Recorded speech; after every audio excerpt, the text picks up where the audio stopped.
बच्चों, स्वागत है आपका हमारे YouTube चैनल पे। और आज हम पढ़ने वाले हैं कक्षा 6 की हिंदी पाठ्य पुस्तक का पाठ ईदगाह, जिसे हमने आधा पढ़ा था। और आज की इस वीडियो में हम इसके आधे पाठ को कवर करने वाले हैं। क्योंकि ये पाठ बहुत बड़ा है, इसलिए हम इसको आधा आधा करके 2 से 3 भागों में पढ़ेंगे। तो आज का हमारा जो चैप्टर है वो ईदगाह का दूसरा भाग है। हमने आधा भाग इसके पहले वाले वीडियो में पढ़ लिया था। यहाँ से हम इसका दूसरा पार्ट कंटिन्यू कर रहे हैं। हमें यहाँ से पढ़ना था, गांव से मेला चला। आप लोग अपनी हिंदी की पाठ्य पुस्तक साथ में रखें और मिलाते हुए चलें। गांव से मेला चला और बच्चों के साथ हामिद भी जा रहा था। कभी सबके साथ दौड़कर आगे निकल जाते, फिर किसी पेड़ के नीचे खड़े होकर साथ वालों का इंतज़ार करते। ये लोग क्यों इतना धीरे चल रहे हैं? हामिद के पैरों में तो जैसे पर लग गए हैं। वह कभी थक सकता है। शहर का दामन आ गया। कहते हैं कि अब संपूर्ण जो गांव वाले थे, अब गांव के लोग जो है ईदगाह के लिए निकले। यानी मेला जहां लगने वाला था, ईदगाह के लिए सारे गांव वालों के साथ साथ हामिद भी चल दिया। कभी वो लोग बच्चे जो थे, हामिद, महमूद, नूरे और सम्मी, ये सारे कभी बच्चे दौड़ कर आगे जाते और किसी पेड़ के नीचे रुक कर पीछे आने वालों का इंतज़ार करने लगते और सोचते कि ये लोग इतना धीरे धीरे क्यों चल रहे हैं। क्योंकि उन बच्चों को जो है जल्द से जल्द ईदगाह पहुंचने की जल्दी थी।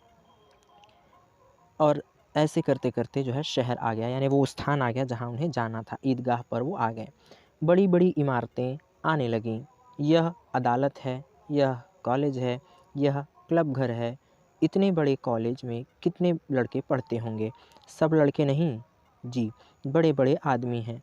सच, उनकी बड़ी बड़ी मूछें हैं। इतने बड़े हो गए, अभी पढ़ने आते हैं, अभी पढ़ने जाते हैं। न जाने कब तक पढ़ेंगे और क्या करेंगे इतना पढ़कर। अब जैसे ही शहर आना शुरू हुआ तो उन्हें नई नई जो है इमारतें, इमारत का मतलब होता है बच्चों भवन या बिल्डिंग कह सकते हैं, नई नई जो है बिल्डिंगें दिखने लगीं। अदालत है, कोई कॉलेज है, कोई क्लब हाउस है। तो उन बड़े बड़े कॉलेजों को देख कर बच्चे आपस में बात करने लगते हैं कि यहाँ जो है ये कॉलेज है और यहाँ लड़के पढ़ते हैं। तो कोई बच्चा कहता है कि यहाँ लड़के नहीं पढ़ते हैं, यहाँ तो आदमी पढ़ते हैं। बड़े बड़े आदमी जिनकी बड़ी बड़ी दाढ़ी और मूछें होती हैं। कि इतनी बड़ी बड़ी दाढ़ी मूछें होने के बाद वो अभी तक पढ़ते हैं और न जाने कब तक पढ़ेंगे और इतना पढ़कर क्या करेंगे। हामिद के मदरसे में 2-3 बड़े बड़े लड़के हैं, बिल्कुल 3 कौड़ी के। रोज़ मार खाते हैं, काम से जी चुराने वाले। इस जगह भी उसी तरह के लोग होंगे। और क्या, क्लब घर में जादू होता है? सुना है वहाँ मुर्दे की खोपड़ियाँ दौड़ती हैं और बड़े बड़े तमाशे होते हैं, पर किसी को अंदर नहीं जाने देते। आगे वो हामिद कहता है कि ये इतने बड़े बड़े लड़के यहाँ पढ़ते हैं क्योंकि हमारे मदरसे में भी ऐसे 2-3 बच्चे हैं जो बहुत बड़े बड़े हैं और 3 कौड़ी के, यानी किसी काम के नहीं हैं। वो रोज़ मार खाते हैं पढ़ाई के लिए और काम से जी चुराते हैं। शायद ये लोग भी उसी तरह के होंगे, इसीलिए अभी तक पढ़ रहे हैं। और ये क्लब हाउस क्या होता है? जहाँ जादू होता है, जहाँ मुर्दों की खोपड़ियाँ नचाई जाती हैं, यहाँ तमाशे किए जाते हैं और किसी को अंदर नहीं जाने दिया जाता। ऐसा वो आपस में बातें करते हुए उन स्थानों के बारे में ईदगाह की तरफ बढ़ रहे होते हैं। सहसा ईदगाह नज़र आया। ऊपर इमली के घने वृक्षों की छाया, नीचे पक्का फर्श है जिस पर जाजिम बिछा हुआ है और रोज़ेदारों की पंक्तियाँ एक के पीछे एक न जाने कहाँ तक चली गई हैं। सहसा यानी अचानक चलते चलते ही ईदगाह नज़र आ जाता है। क्या देखते हैं कि एक इमली का वृक्ष है जिसके नीचे पक्का फर्श है और जिस पे जाजिम बिछा हुआ है। जाजिम बच्चों जो एक प्रकार की चटाई होती है जो शादी ब्याह के अवसरों में बिछाई जाती है। आप लोगों ने देखा होगा कि जाजिम लगा हुआ है और जो रोज़ेदार हैं, जो मुस्लिम रोज़ा रखने वाले हैं, जो वहाँ ईदगाह की नमाज़ के लिए गए हैं, वो पंक्तियाँ लगा कर बैठे हैं। पंक्ति अर्थात लाइन से बैठे हुए हैं और एक के पीछे एक पंक्ति लगी हुई है। और ये पंक्तियाँ जो है इतनी दूर तक लगी हुई हैं कि न जाने कहाँ तक, पक्के जगत के नीचे तक, यानी वो पक्का जगत यानी कुआँ, कि पक्का कुआँ जो है वहाँ तक लाइनें लगी हुई हैं, जहाँ जाजिम भी नहीं है। यानी जाजिम जहाँ ख़त्म हो जाती है वहाँ तक ये लाइनें लगी हुई हैं। नए आने वाले आकर पीछे की कतार में खड़े हो जाते हैं। आगे जगह नहीं है। यहाँ कोई धन और पद नहीं देखता। इस्लाम की नज़र में सब बराबर हैं। इन ग्रामीणों ने भी वज़ू किया और पिछली पंक्ति में खड़े हो गए। कितना सुंदर संचालन है, कितनी सुंदर व्यवस्था। लाखों सिर एक साथ सजदे में झुक जाते हैं। लेखक कहते हैं, मुंशी प्रेमचंद जी कि अब जो गांव के लोग आ रहे थे उन्होंने भी वज़ू किया। अब वज़ू शब्द बच्चों ये उर्दू भाषा का एक वर्ड है। वज़ू का अर्थ होता है हाथ पाँव को धुलना, यानी कि पूजा से पूर्व जैसे आप हाथ पाँव धुल के नहा के स्वयं को पवित्र करते हैं, वैसे ही इस्लाम धर्म के लोग वज़ू करते हैं और वज़ू करके वो स्वयं को पवित्र करते हैं। तो गाँव के जो लोग थे उन्होंने भी वज़ू किया और पीछे की पंक्ति में जाकर खड़े हो गए। और कितना सुंदर लग रहा था यह दृश्य और कितने सुंदर तरीके से संचालन किया जा रहा था, यानी लोग नमाज़ पढ़ने के लिए आ रहे थे।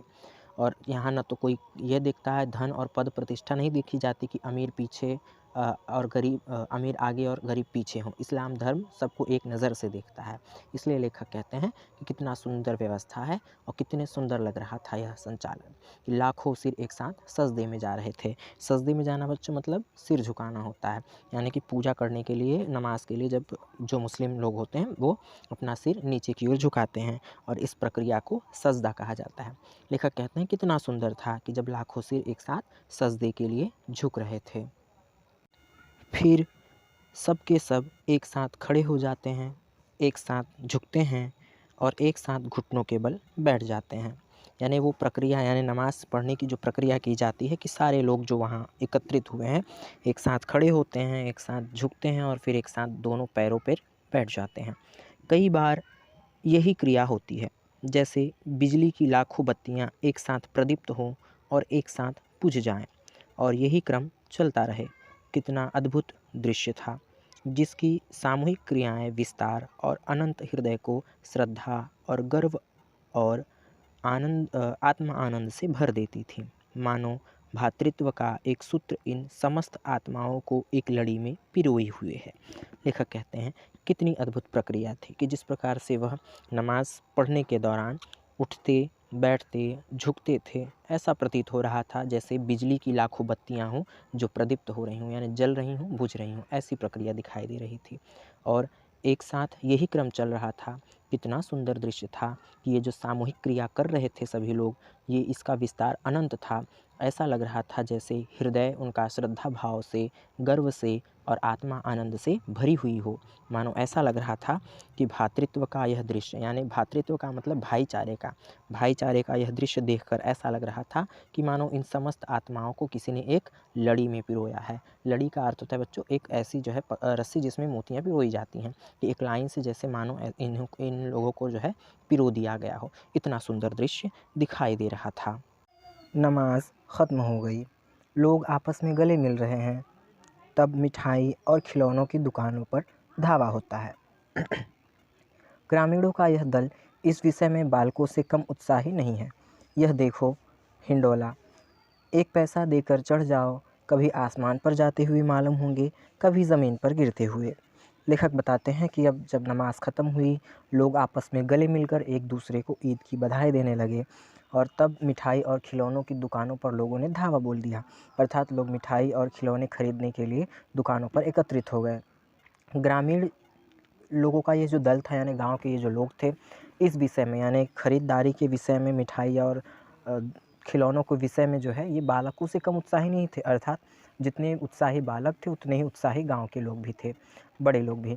यह देखो हिंडोला कि लोग दिखाते कि यह हिंडोला है। हिंडोला कहते हैं बच्चों जो बड़ा सा झूला होता है, जिसको आसमानी झूला भी बोला जाता है। तो वो कहते हैं यह देखो हिंडोला, एक पैसा देकर चढ़ जाओ, कभी आसमान पर जाते हुए मालूम होंगे, कभी ज़मीन पर गिरते हुए। कि एक पैसे में यह हिंडोला चक्कर लगाता है, जिसमें कभी हमें ऐसा लगेगा कि हम आसमान पे चढ़ रहे हैं, कभी ऐसा लगेगा कि हम नीचे ज़मीन पे हैं। यह चरखी है, लकड़ी के हाथी, घोड़े, ऊँट छड़ों से लटके हुए हैं। एक पैसा देकर बैठ जाओ और 25 चक्करों का मज़ा लो। यानी कि उस मेले में चरखी भी लगी हुई है। चरखी बच्चों आप जानते हैं जो छोटे छोटे जानवर लगे हुए होते हैं, एक प्रकार का झूला होता है बच्चों के लिए। उस पे घोड़े, हाथी, ऊँट वगैरह लगे हुए हैं और एक पैसे में 25 चक्कर लगवाया जाता था। महमूद और मोहसिन और नूरे और सम्मी इन घोड़ों पर और ऊँटों पर बैठते हैं। हामिद दूर खड़ा है, 3 ही पैसे हैं उसके पास, अपने कोष का तिहाई ज़रा सा चक्कर खाने के लिए नहीं दे सकता। अब क्या हुआ, जो हामिद के जितने भी दोस्त थे, नूरे, सम्मी, महमूद और मोहसिन, वो सब इन घोड़ों पर बैठते हैं और चक्कर लगाते हैं, लेकिन हामिद तो दूर ही खड़ा है, क्योंकि हामिद के पास केवल 3 पैसा है और वह नहीं चाहता कि वो अपने कोष का कोष कहते हैं बच्चों जो हमारे पास संपत्ति होती है, खजाना, उसको कोष कहते हैं। धन, कि वो अपने धन का 1/3 यानी 3 पैसे ही केवल उसके पास हैं, अब उसमें से वो 1 पैसा जो है चक्कर खाने के लिए क्यों लगा दें, यानी 1 पैसा वह चक्कर खाने के लिए व्यर्थ में नहीं खर्च करना चाहता। सब चरखियों से उतरते हैं, अब खिलौने लेंगे। इधर दुकानों की कतार लगी हुई है, तरह तरह के खिलौने, सिपाही और गुजारिया, राजा और वकील, भिश्ती और धोबिन और साधु। वाह, कितने सुंदर खिलौने हैं। अब चरखियों से जब उतरते हैं वो बच्चे, तो वो क्या करते हैं, खिलौनों की दुकानों पर वो खिलौने की जो है खरीदने के लिए कतार लगी हुई है। तरह तरह के खिलौने बिक रहे होते हैं। कहीं सिपाही बिक रहा है, कहीं गुजारिया बिक रहा है, राजा वकील बिक रहे हैं, भिश्ती बिक रहे हैं, धोबिन और साधु भी बिक रहे हैं, और तमाम प्रकार के सुंदर सुंदर खिलौने लगे हुए हैं। अब बोलना ही चाहते हैं, महमूद सिपाही लेता है, यानी वो खिलौने इतने सुंदर हैं कि ऐसा लगता है कि जैसे मानो अब वो खिलौने बोल उठेंगे। महमूद सिपाही खरीदता है, और वो सिपाही खाकी वर्दी और लाल पगड़ी वाला, कंधे पर बंदूक रखे मालूम होता है। अभी कवायद किए चले आ रहा है। अब जो है महमूद जो होता है वो सिपाही खरीदता है। सिपाही ने खाकी वर्दी पहनी है, लाल पगड़ी पहना है, उसके कंधे पर बंदूक है, और ऐसा लग रहा है कि मानो अभी कवायद करके वो सिपाही चला आ रहा हो। मोहसिन को भिश्ती पसंद आया। भिश्ती बच्चों कहते हैं जो पानी भरने वाले लोग होते हैं, उन्हें भिश्ती कहते हैं। वो भिश्ती जो है कमर झुकी है, मशक रखे हुए है, मशक का मुँह एक हाथ से पकड़े हुए है, कितना प्रसन्न है, शायद कोई गीत गा रहा है, बस मशक से पानी उड़ेलना ही चाहता है। अब जो भिश्ती खरीदता है जो मोहसिन, तो वो भिश्ती कैसा है कि वो उसकी कमर झुकी हुई है और एक मशक लिए हुए है। मशक कहते हैं बच्चों चमड़े से बना हुआ एक प्रकार का जो है थैले का होता है, जिसमें पानी भरा जाता था पहले। तो वो मशक लिए हुए है, उस मशक का मुँह जो है हाथ से पकड़े हुए है, और बहुत प्रसन्न दिखाई दे रहा है, और शायद ऐसा लग रहा है कि कोई गीत गा रहा हो वह भिश्ती, और बस ऐसा लगता है कि जैसे वो पानी उड़ेलना ही चाहता है अपने मशक से। नूरे को वकील से प्रेम है, कैसी विद्वता है उसके मुख पर, काला चोंगा, नीचे सफ़ेद अचकन, अचकन के सामने की जेब में घड़ी, सुनहरी जंजीर, एक हाथ में कानून का पोथा लिए हुए मालूम होता है अभी किसी अदालत से जिरह या बहस किए चला आ रहा है। अब जो नूरे होता है वो वकील खरीदता है। अब वो वकील कैसा है, कैसी विद्वता है उसके मुख पर, यानी उस वकील का चेहरा ऐसा था उस खिलौने का कि जैसे बहुत विद्वान वकील हो, और एक काला चोंगा पहने हैं। चोंगा बच्चों कहते हैं अचकन को, जो काला जो है गले से लेकर के पैर तक का एक जो है पोशाक होता है, उसे कहते हैं। और उस चोंगे के अंदर जो है उसने सफ़ेद अचकन पहन रखी है। अचकन के सामने जो है एक घड़ी है, जेब में घड़ी पड़ी हुई है, और उस घड़ी में सुनहरी जंजीर लगी हुई है। एक हाथ में उसके कानून की पुस्तक है, पोथा का अर्थ होता है पुस्तक, कानून की पुस्तक है, और ऐसा लगता है कि उसको देख के जैसे अभी अभी किसी अदालत से जिरह बहस करके यानी मुकदमा लड़के आ रहा हो वह वकील, ऐसा वह दिखाई दे रहा है। यह सब 2-2 पैसे के खिलौने हैं। हामिद के पास कुल 3 पैसे हैं। इतने महंगे खिलौने वह कैसे ले? खिलौना कहीं हाथ से छूट जाए तो चूर चूर हो जाए, ज़रा पानी पड़े तो सारा रंग धुल जाए। ऐसे खिलौने लेकर वह क्या करेगा, किस काम के? अब हामिद के जितने भी मित्र होते हैं वो सभी खिलौने खरीदते हैं, वो सभी झूले के चक्कर लगाते हैं, परंतु हामिद न तो कोई खिलौना खरीदता है और ना ही जो है वो झूले के चक्कर लगाता है, क्योंकि उसके पास केवल 3 पैसे थे, और वो नहीं चाहता था कि अपने पैसे वो इन जो है खिलौनों में या इन जो है चीज़ों में व्यर्थ करे। इसलिए हामिद खिलौने भी नहीं खरीदता, जबकि उसके सारे मित्र जो है कोई ना कोई खिलौना खरीदते हैं, क्योंकि खिलौनों को का क्या है, अगर वह गिरे तो चूर चूर हो जाएंगे, और यदि उन पर पानी पड़ गया तो वो जो है उनका रंग छूट जाएगा। हामिद खिलौने की निंदा करता है, मिट्टी के ही तो हैं, गिरे तो चकनाचूर हो जाएं, लेकिन ललचाई हुई आंखों से खिलौने को देख रहा है और चाहता है कि ज़रा देर के लिए उन्हें हाथ में ले सकता। अब क्या होता है, हामिद खिलौने की निंदा करता है। निंदा का अर्थ होता है बच्चों बुराई करना। जब वह खिलौना नहीं खरीद पाता तो खिलौनों की बुराई करना शुरू कर देता है। क्यों? क्योंकि उसके सारे मित्रों ने खिलौना खरीद लिया है। तो हामिद उन खिलौनों की निंदा करता है, और लेकिन उसके मन में है, वो ललचाई हुई आँखों से उन खिलौनों को देखता है और चाहता है कि अगर कोई अवसर मिले तो मैं इन खिलौनों को पकड़ कर छू कर देखना चाहूँ। क्योंकि हामिद भी तो एक बच्चा ही था। चूँकि अभी उसके पास पैसे कम थे, उसने जो है खिलौना नहीं ख़रीदा, इसलिए वो ऐसा ज़ाहिर करता है कि खिलौने बहुत ही ख़राब हैं। उसके हाथ अनायास ही लपकते हैं, लेकिन लड़के इतने त्यागी नहीं होते, विशेषकर जब अभी नया शौक़ है। हामिद ललचाता रह जाता है। अब हामिद जो है ऐसी बातों बातों में जो है अनायास ही अचानक ही उसका हाथ खिलौनों की तरफ लपकता है। यानी जितने भी उसके दोस्त जिन्होंने खिलौने लिए हैं, उनके जो है खिलौनों की तरफ उसका हाथ लपकता है। लेकिन उसके जो मित्र हैं वो त्यागी नहीं हैं, अर्थात वो अपना खिलौना देना नहीं चाहते, इसलिए वो जो है उसको खिलौना छूने नहीं देते। और विशेषकर तब जब उन्होंने अभी अभी नया खिलौना ख़रीदा है तब। और हामिद बेचारा जो है ललचाया रह जाता है और ललचाई नज़रों से जो है वो खिलौनों को देखता रहता है। खिलौनों के बाद मिठाइयाँ आती हैं। किसी ने रेवड़ियाँ ली है, किसी ने गुलाब जामुन, किसी ने सोहन हलवा मज़े से खा रहे हैं। हामिद उनकी बिरादरी से पृथक है। अभागे के पास 3 पैसे हैं, क्यों नहीं कुछ लेकर खाता।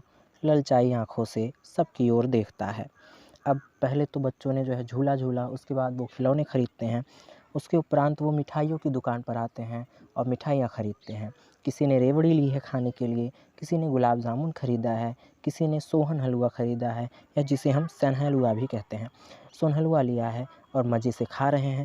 लेकिन हामिद उनकी बिरादरी से पृथक है, यानी अलग है। यानी हामिद जो है उनके टोले से बिल्कुल अलग है, क्योंकि उसने न तो कोई मिठाई ख़रीदी, न ही खिलौने ख़रीदे, और न ही वो जो है झूले पर झूला। क्योंकि अब लेखक कहते हैं अभागे के पास 3 पैसा है, यानी उस अभागे हामिद के पास 3 पैसे तो हैं, लेकिन वो कुछ खरीद के खाता नहीं, केवल ललचाई नज़रों से सबकी ओर देखता है। मोहसिन कहता है, हामिद रेवड़ी ले जा, कितनी खुशबूदार है। अब जो उसका मित्र होता है वह मोहसिन हामिद से कहता है कि हामिद रेवड़ी ले लो, कितनी खुशबूदार रेवड़ी है। हामिद को संदेह हुआ, यह केवल क्रूर विनोद है, मोहसिन इतना उदार नहीं है। लेकिन यह जानकर भी कि वह उसके पास जाता है, मोहसिन दोने से एक रेवड़ी निकालकर हामिद की ओर बढ़ाता है। हामिद हाथ फैलाता है, मोहसिन रेवड़ी अपने मुंह में रख लेता है। महमूद, नूरे और सम्मी खूब तालियां बजा बजा कर हंसते हैं। हामिद खिसिया जाता है। अब उसका जो मित्र था मोहसिन, वो हामिद को कहता है कि लो मेरी, अगर तुम नहीं खरीद रहे हो तो वो अपनी जो है रेवड़ी में से उसे देने के लिए कहता है। और लेकिन हामिद को संदेह होता है कि ज़रूर मेरे साथ क्रूर विनोद हो रहा है, यानी मेरे साथ जो है एक मजाक किया जा रहा है, ठीक है ना, कठोर मजाक मेरे साथ किया जा रहा है, क्योंकि मोहसिन तो इतना उदार नहीं है कि वो अपना सामान किसी और को दे। लेकिन फिर भी वो जाता है मोहसिन के पास, और जैसे ही मोहसिन के पास जाता है, मोहसिन अपने दोने से एक रेवड़ी निकालता है। दोना कहते हैं बच्चों एक जिसमें हम पत्ते की बनी हुई होती है, या हम मार्केट में जब खाने के लिए जाते हैं तो जो कागज़ की बनी पुड़िया होती है उसको दोना कहा जाता है। और जैसे ही हामिद जो है मोहसिन के पास रेवड़ी लेने के लिए जाता है और हाथ फैलाता है, तो जो है मोहसिन क्या करता है कि रेवड़ी को अपने मुंह में रख लेता है, यानी वो उसे जो है ललचा रहा होता है केवल। और उसके जितने भी मित्र होते हैं, महमूद, नूरे और सब में खूब ताली बजा बजा कर हंसने लगते हैं, और हामिद जो है खिसिया जाता है। खिसियाने का अर्थ होता है बच्चों गुस्सा हो जाना, वह क्रोधित हो जाता है। मोहसिन कहता है, अच्छा अब की ज़रूर देंगे हामिद, अल्लाह कसम ले जाओ। अब क्या होता है कि जब लोग हंसने लगते हैं, ताली बजाकर उसका मजाक लेने लगते हैं, तो जो मोहसिन होता है कि अच्छा ठीक है, वो हामिद से कहता है कि अच्छा ठीक है, इस बार मैं ज़रूर दूंगा तुम्हें, अल्लाह कसम, यानी वो ईश्वर की कसम खाता है और कहता है कि लो हामिद रखे रहो, क्या मेरे पास पैसे नहीं हैं। अब हामिद क्या कहता है कि रखे रहो तुम अपनी रेवड़ी अपने पास, क्या मेरे पास पैसा नहीं है। सम्मी कहता है 3 ही पैसे तो हैं, 3 पैसे में क्या क्या लोगे। सम्मी कहता है कि तुम्हारे पास तो केवल 3 पैसे हैं और 3 पैसे में तुम क्या क्या खरीदोगे। फिर महमूद कहता है हमसे गुलाब जामुन ले जाओ। हामिद, मोहसिन बदमाश है। अब महमूद क्या कहता है, हामिद तुम मुझसे गुलाब जामुन ले लो, मोहसिन तो बदमाश है, उसने तुम्हें रेवड़ी नहीं दी, तुम मुझसे गुलाब जामुन ले लो। हामिद कहता है मिठाई कौन बड़ी नेमत है, किताब में इसकी कितनी बुराइयां लिखी हैं, कि मिठाई कोई बहुत बड़ी नेमत, कोई बहुत बड़ी चीज़ तो नहीं है, और किताब में फिर मिठाई के बारे में बुराइयां भी लिखी जाती हैं कि इससे बीमारी होती है, इससे तमाम प्रकार के दांत खराब होते हैं, ऐसा वो बताता है। फिर मोहसिन कहता है लेकिन दिल में कह रहे होंगे कि मिले तो खा लें, अपने पैसे क्यों नहीं निकालते। अब जब हामिद कहता है कि मिठाइयाँ कोई बहुत बड़ी चीज़ नहीं है और फिर किताबों में मिठाई के बारे में बुराइयाँ लिखी गई हैं, तो मोहसिन कहता है कि लेकिन तुम दिल में सोच रहे होगे कि अगर मिल जाए तो मैं खा लूँ। भले ही अभी इस समय ऐसा कह रहे हो, लेकिन मन में सोच रहे होगे कि मिले खाने को तो खा लें। महमूद, हम समझते हैं इसकी चालाकी। जब हमारे सारे पैसे खर्च हो जाएंगे तो हमें ललचा ललचा कर खाएगा। अब महमूद उसी में जो कहता है कि मैं जानता हूँ इसकी सब चालाकी। जब हमारा सब पैसा खर्च हो जाएगा तब अपना पैसा निकालेगा और तब हमें ललचा ललचा करके दिखा करके खाएगा। तो बच्चों, आज के लिए हम यहीं तक पढ़ते हैं, क्योंकि यह पाठ बहुत बड़ा है तो हम इसे 2 से 3 भागों में कर पढ़ेंगे। अभी इसका आधे से अधिक भाग बचा हुआ है, तो इसको हम अभी 2 भाग करके और पढ़ेंगे, क्योंकि अगर पूरा पाठ एक साथ पढ़ाया जाएगा तो ये वीडियो बहुत ज़्यादा लंबा, अनावश्यक लंबा हो जाएगा। तो आज की वीडियो में बस यहीं तक के लिए, आगे की कहानी को हम अगले वाले वीडियो में कंटिन्यू करेंगे। लेकिन जाने से पहले आप लोगों से अनुरोध है, हमारे चैनल को अगर आपने अभी तक सब्सक्राइब नहीं किया है तो इसे जल्दी से सब्सक्राइब करके बेल आइकन को ऑल पर सेट करना ना भूलें, ताकि आने वाले हर वीडियो का नोटिफिकेशन आप तक पहुंचता रहे। हमारे इस चैनल पे जुड़ने के लिए सब्सक्राइब करें। इस चैनल पे कक्षा 6 से लेकर के कक्षा 12 तक की हिंदी पाठ्यपुस्तक की जो है जितने भी चैप्टर हैं, जितने भी पाठ हैं वो पढ़ाए जाते हैं। अगर आपको कोई पाठ पढ़ना है, नहीं समझ में आ रहा है तो आप कमेंट करें, उस पाठ को पढ़ा करके, समझा करके वीडियो अपलोड कर दिया जाएगा और वहाँ से आप देखकर आसानी से उस चीज़ को समझ सकते हैं। और वीडियो अगर पसंद आता है तो इसे लाइक करके अपने मित्रों में अधिक से अधिक साझा करना ना भूलें, ताकि वो भी घर बैठे आसानी से पढ़ाई कर सकें। तो अगली वीडियो में हम इसका अगला भाग पढ़ेंगे। तब तक के लिए पढ़ते रहें, सुरक्षित रहें।